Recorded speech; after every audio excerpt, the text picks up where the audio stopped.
Thank you, Mr. Chair. Appreciate all the witnesses and their participation today. Let me dive right into an urgent matter for the country, but particularly my home state of California. 2020 was devastating on so many fronts, including being California's worst wildfire season on record. California experienced 10,000 fire incidents with more than 4.2 million acres burned and more than 10,000 structures damaged or destroyed. We'll continue to have record wildfire seasons unless we take bold action to address climate change.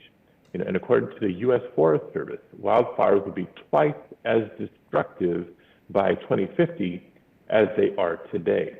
And we know wildfires are just one of the emerging climate-driven threats to our economy.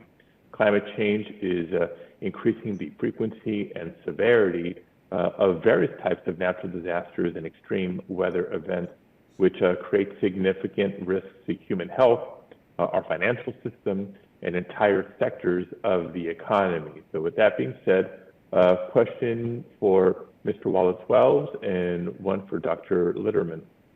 For Mr. Wallace-Wells, beyond the physical damage, can you elaborate on how wildfires have a devastating impact on human health and how climate change will continue? If you can just add to what you previously said, how climate change will continue to exacerbate the harm and destruction caused by wildfires and other natural disasters.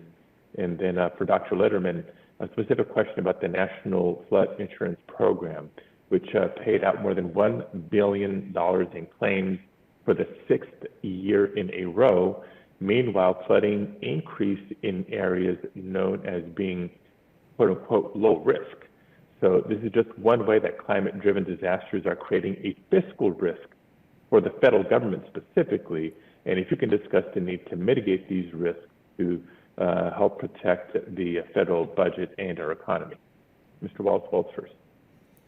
There's basically no aspect of human health that is not damaged by small particulate pollution, which is produced by wildfires. And I think most Americans, first of all, don't truly appreciate that when forests burn, carbon is released, which means already the gains of California's ambitious clean energy proposals and policies are undone almost every year by the emissions released by those fires, but also that all those many millions of Californians who live in that state are breathing in air that affects their respiratory health, that affects Alzheimer's, it affects developmental disorders, it affects autism and ADHD, it's associated with rises in schizophrenia.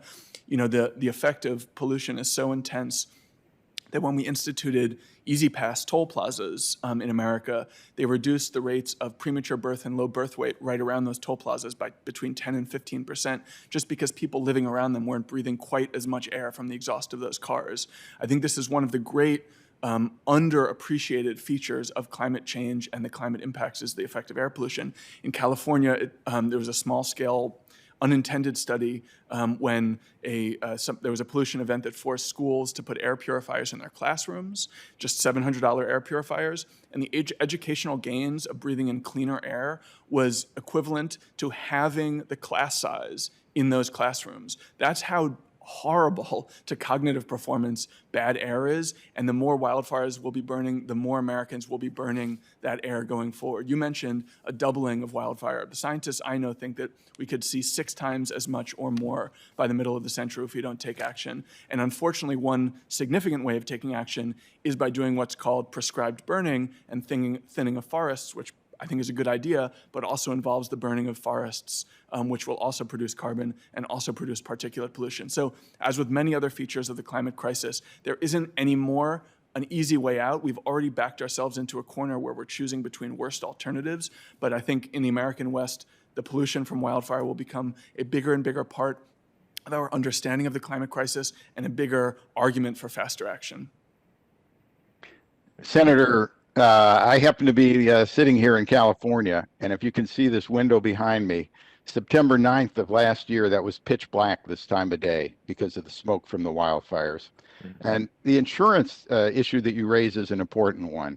The impacts from climate are going to be more severe over the next several decades, no matter what we do. And individuals and businesses should insure against those physical risks. The problem is that they're going to become more expensive. If you're living in the forests in California, the insurance rates are going to go up. And a free market economy, that increased rate of insurance is a signal that you either have to harden your infrastructure, your buildings, or you have to move to a safer location. And the same thing with flood insurance that you mentioned. The federal flood insurance is a subsidy to those who live in flood zones. That's not right. That gives the wrong signals, and people will respond to the signals they give. Once again, I want to emphasize how fundamental incentives are. Incentives are anything that change behavior. And so if you want to change behavior, and we do need to change behavior because of the physical risks that we've created, then you have to create the appropriate incentives. Thank you. Thank you both. My time is up. Thank you, Mr. Chair. Thank you very much.